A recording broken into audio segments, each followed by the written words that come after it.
So as you know, Zeke Nanji is right now seeming like he's going to be the backup center unless DeAndre Jordan's knees have regrown. But Zeke Nanji has been, and Bones Highland have supposedly been dominating the scrimmages and training camp. And Zeke Nanji averaged 6.6 points last year in 41 games. He's looking like a guy who could easily be like a guy who could average like 8 and 8 next year in like a block and steal game and like 20 minutes a night because he can play the power forward and center position. While, as you guys know, the third-year rookie scale team option for Bones Highland was picked up, which is going to be $2.3 million. And this is a kid who averaged 19 minutes a night last year as a rookie, scoring 10 points. And he's expected to take on a bigger role, being the primary backup to Jamal Murray after Monte Morris was traded to the Washington Wizards. And we all know that they kept Ish Smith just in case Bones Highland flounders. I want to hear your opinion. What do you think of these young guys getting their opportunity with, the big boys? It seems like they've done a good job of developing guys, and they seemingly have kept it in-house. That's like the Denver thing. Yeah. I think that Zeke Naji is a dog. I made a lot of videos on him last season at the beginning of it. I like that they have DJ there because I don't think Najee will get over 20 a night. I think you'll still probably play DJ 10 to 15. Zeke, he played 17 minutes a night last year. And he looked fine. So I like that. I like that you have those options. Bones Highland, man, he went through some crazy spurts last season. Just got to get it to a little bit more consistency. They're a really good team, man. They're a really good team. As much crap as I like to give Jokic, his defensive limitations because of either his teammates or he can just only be so athletic with his body. Nikola Jokic is a plus defender.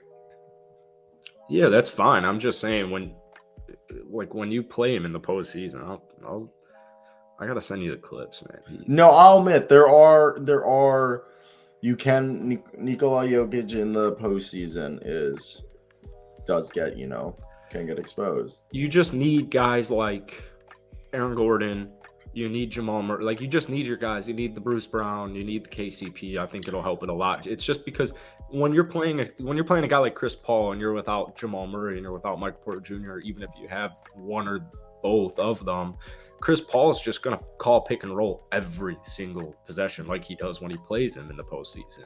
But now that you have better defenders, like, that's what they went out and got. Like, Brown is a phenomenal guy to help with this. So, but Zeke now gives you the ability of not needing to play Nikola Jokic like fucking, what is it? The past few years they played him 33, 34. Okay, and I know that's like not anything insane. Okay, but that means they only had a backup big man for like 14 minutes a night. And I assume they keep those around there, but if he can play, 30 minutes a night and still put up the same stats, give him, 18 minutes of breather would be even better. So, because we'll admit, Jokic was kind of gassed in the playoffs. He's doing everything on offense, and when your backup center is DeMarcus Cousins, who's a slower, less agile, less athletic, way older, way slower, everything. It's just a worse Nikola Jokic because of his age, because of his injuries. It makes Boogie in the playoffs almost unplayable. And so now you have guys like Najee, DeAndre Jordan. That's going to help. It's just going to help a lot.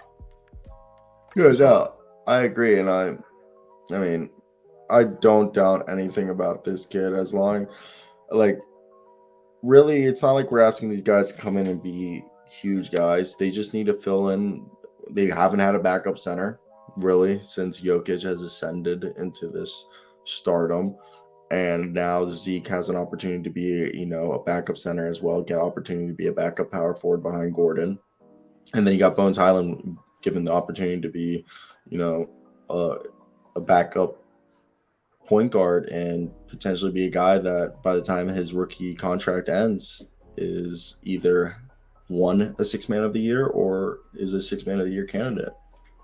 What's up, Joshua?